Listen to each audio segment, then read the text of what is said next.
What's happening, everyone? Welcome back to the channel. My name's Brian Mello with Marty's GMC here in Kingston, Massachusetts. And in today's video, we're going to be taking a peek at this brand new 2026 GMC Sierra EV Elevation Extended Range. So let's get into it. All right, so today we're talking 2026 Sierra Elevation EV Extended Range. Pretty excited about this one. Now, if you're new to the channel, what I'm gonna do is a quick walk around the exterior of the vehicle, show you some of the highlighted features there.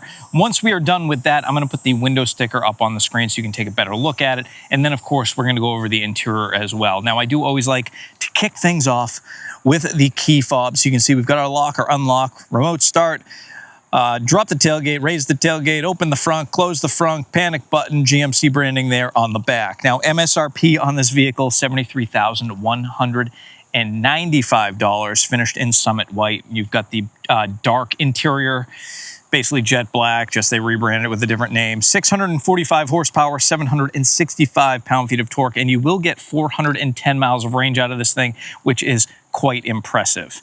Now, first thing you have to notice on the front end, of course, are the signature day-running LED lights. I love the way that these look. I think GM did a really great job. You'll also notice these LEDs here.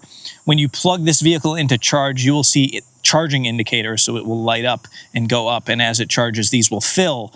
Now, if it's something that drives you crazy, because I have seen it quite often in some of the comments where people buy one of these, they plug it in their driveway, it's lighting up their whole house, you can disable those from inside the vehicle. Just go into the settings and you can do that. Maybe I'll make another video on how that's done, but keep in mind you can disable those.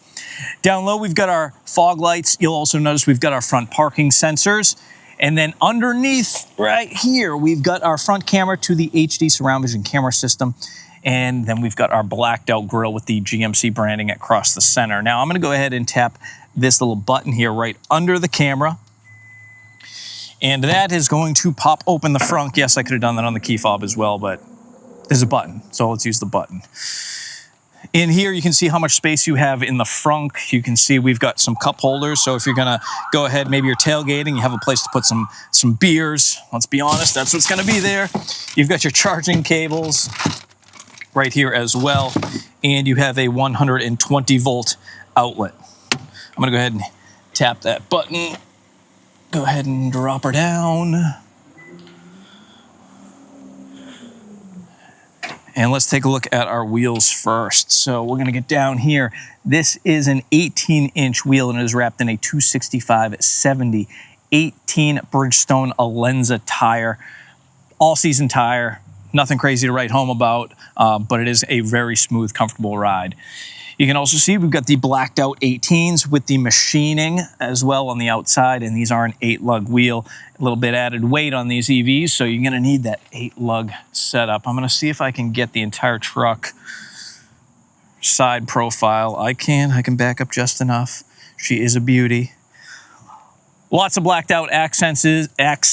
You'll also notice another camera right here underneath on the mirror because it is 2025 going into 26, and you can never have too many cameras. You've got the Sierra EV branding on the door, and as we go around the back, you will see, yes, you have the easy step rear bumper. I'm gonna tap the key fob too so you can see how the taillights light up. You might be seeing some strobing. That's just the way the camera picks it up. Keep in mind, they're not actually strobing or doing anything crazy. So you've got your easy step rear bumper, rear parking sensors, trailer tow packages all set up. You've got your plugs. You've got this little green bug here. GMC logo. We've got our multi-pro tailgate. Go ahead and drop that down. You've got your tie-down hooks. You've got LED bed lighting. You can see more outlets because it's an EV. You could just, it's all about plugging things in. There's your multi-pro tailgate. I think most people know all the different ways that you can set this up. Right now, the way that we have it set up, let's say you had plywood or something in the back, you can set this up as a stopper so that the plywood doesn't just come shooting out the back. Go ahead and throw that back up. I'm gonna give you a nice little 3/4 view back here. You can see your elevation branding there on the back of the tailgate. Blacked out side steps. You've got your LED third brake light, and you've got the shark fin antenna up top. Now, I'm gonna go ahead, actually, while we're back here, there's your charging port. But now I'm going to go ahead and put the window sticker up on the screen right now. So you can see 2026 Sierra EV Elevation Extended Range Summit White, After Dark interior, jet black basically. Standard vehicle price is $70,600. We've got the California emissions requirements, destination, yada, yada, yada. Total vehicle price, $73,195. You'll see in the bottom left, 410 miles of range. And if you want, if you're on a phone, you can screenshot this, or if you are watching on a computer, you can hit print screen and you can save it that way. I'm not going to go through every single option on this window sticker because we're about to jump inside and that's where a lot of these features are. But if you want to save the window sticker, you can do that. I'll also leave a link to this vehicle in the description below so that you can check it out that way as well. I'm going to go ahead and take the window sticker off the screen in 3, 2, 1. All right, let's take a peek inside. So first thing, I'm going to step back so you can see the door. Very interesting on here. You have like, I'm sure there's some really cool marketing name for what this is, but it's like a fabric. I don't even know how to explain it. It's a textured fabric, feels really nice, and I think it works well because it's matched up to all these different type of interior pieces. So you've got smooth black leather, you've got perforated leather, you've got aluminum, you've got white contrast stitching, and then you've got this fabric, and just the way that they've stacked all these different materials just adds a much better luxury look and feel to the truck, at least in my opinion, as opposed to everything just being smooth black leather or black plastic, kind of what you got a lot of the times in the olden days on older vehicles and older trucks. Now they kind of stack materials, combine them all to give you a much better aesthetic. You'll also see that goes into the seats as well. So you've got the headrest. Once again, you've got smooth black leather, but then you've got this texture. You've also got this white piping that goes really well with the white contrast stitching, smooth leather here on the seats on kind of the bolstering, and then you've got the perforated leather in the center. So just a really nice look at, once again, you're adding kind of that premium feel. It almost looks like a jean, but I don't want to say it's jean. Something you want to check out in person, see if it's for you. There's your carpeted floor mats. Of course, you get the map pockets on the back of both seats. Now, down low, hopefully you guys can see, you do have 2 USB-C ports, so whoever's in the back can plug in. And then you've got a 110 outlet as well and a place to store some junk. Or if you wanted to let, the phones, whoever's in the back could put their phone down here while it's charging if they wanted to do that. Let's hop up front, though. That's what everyone wants to see anyway. Everyone wants to know what's going on up front. Same thing on the door. Matches the back. All those materials stacked up. Really nice look.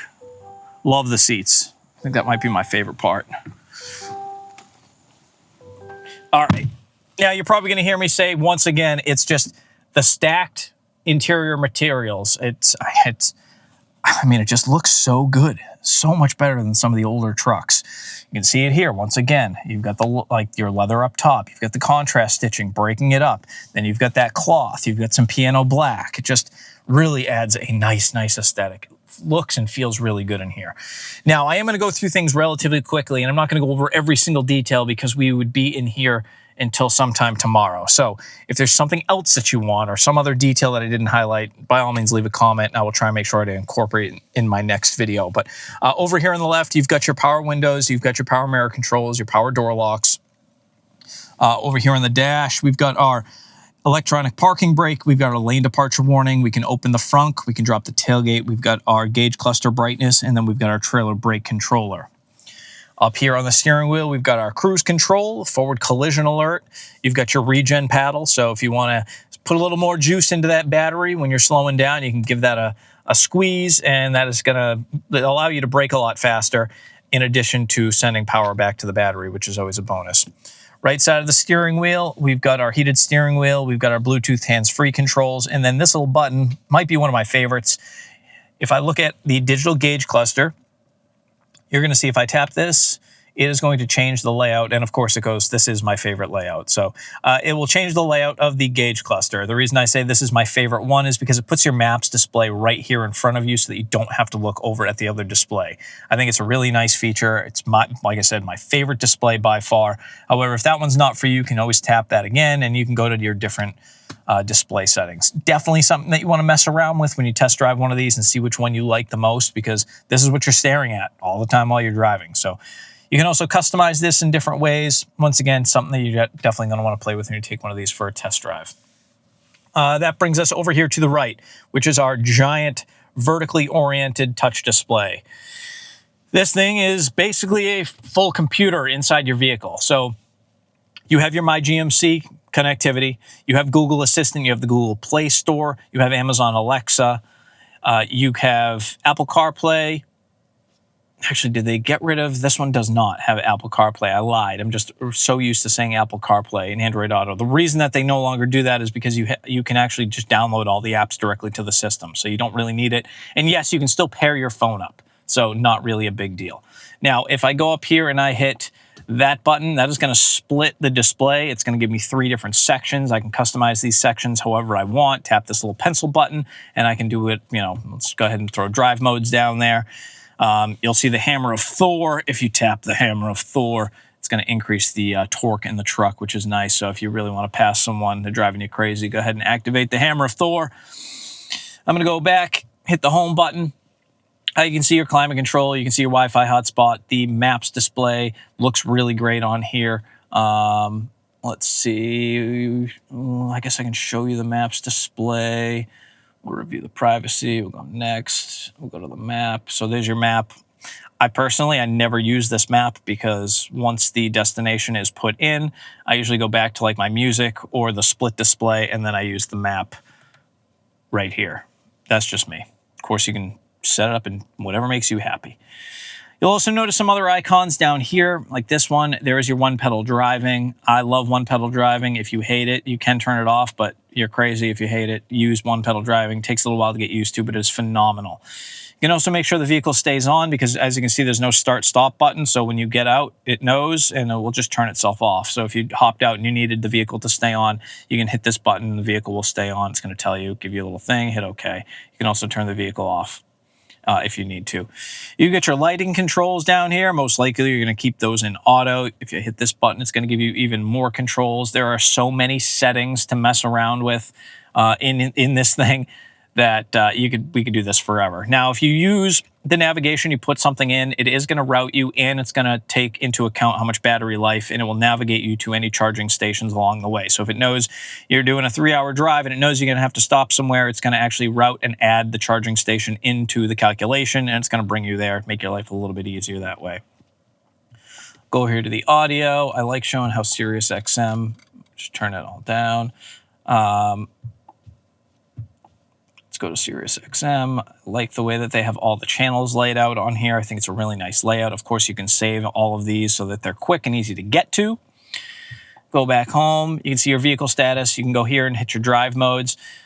You can set up on my mode, so it's a customizable drive mode specifically for you. And yes, each mode actually does something. It's not like, it's just making a pretty picture change and nothing's really going on. If you hit the information button, it's going to tell you what is actually changing and when you should use each mode. Once again, something that you're going to want to really mess around with and really try out if you're going to go take one of these things for a test drive.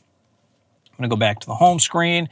You can see your phone, so you can manage your phone, Bluetooth. Yes, you can still play music directly through your phone. You don't have to use the built-in apps, though you can. Trailering system, set up a trailer. It will remember the trailer. Makes life a little bit easier if you go into your charging system. You can see everything. Most people, it's recommended to keep to 80%. I always charge my stuff to 100. GM, if you're watching this and you want to yell at me, you can, but I always charge my vehicle up to 100, especially if I'm slow charging it at home. Go back home. Now, if you're driving at night and you're anything like me and the screen brightness kind of drives you a little crazy, it's a little bit distracting, you can hit the power button on the side and that's going to turn the display off and just give you the date and time. Double tap, it's going to bring the screen back up. Your volume control is right here. You've got your HVAC controls down low. Yes, you can do everything through the touch screen, but I am very happy that we still have physical toggle buttons, very like airplane-like. You can see if I'm going down on the temp, going up on the temp, or if I want to change the fan speed, you can see the digital display representing that. Heated seats, if I wanted to turn those on, you can do so that way. We haven't gotten there yet. It's still summertime, sort of, going into fall. Settings right here over on the right. That brings you to, once again, like I said, there are a ton of settings. We could be doing this all day. You can change sounds. You can change your profiles for each driver. All your systems updates and everything can be done through here. Your vehicle settings, your applications, all of that stuff right through the screen. That brings us down here. You've got the charging pad, or you got the pad, I should say, rubberized pad, so that if your phone sits here, it doesn't slide all over the place. If I hit this little button, it brings you down here. You have even more charging, or you have even more space, more storage space. You can actually tuck that out of the way as well. You can see we've got two USB-C ports. We've got our power outlet. Go ahead and tap that, slide that back, slide this back, lift this up, and here is inside your console, another USB-C. Like I said, there's plenty of places to charge. I swear with EVs, they just want to make sure that you can plug in everywhere and never be without power. There's enough charging places in here to make sure the entire baseball team is fully charged and ready to go. But that is sort of the quick-ish, I know we're probably at the 15-minute mark right now. That's sort of the quick rundown of this 2026 GMC Sierra Elevation EV extended range. Sort of a mouthful. I've driven it a little bit, haven't really taken it on any long trips or anything yet, but I am a fan. The truck drives incredibly smooth. I mean, all the EVs drive really, really smooth. But if you're one of those people that range has been kind of a concern, the Sierra EV and then Silverado EV both have the best range. As always, I want to thank you all for watching. If you like these videos, feel free to like, subscribe, or follow for more. And I will see you all in the very next one. I think, what's the next one going to be? Maybe that AT4 HD? I'll see you soon, guys. Take care.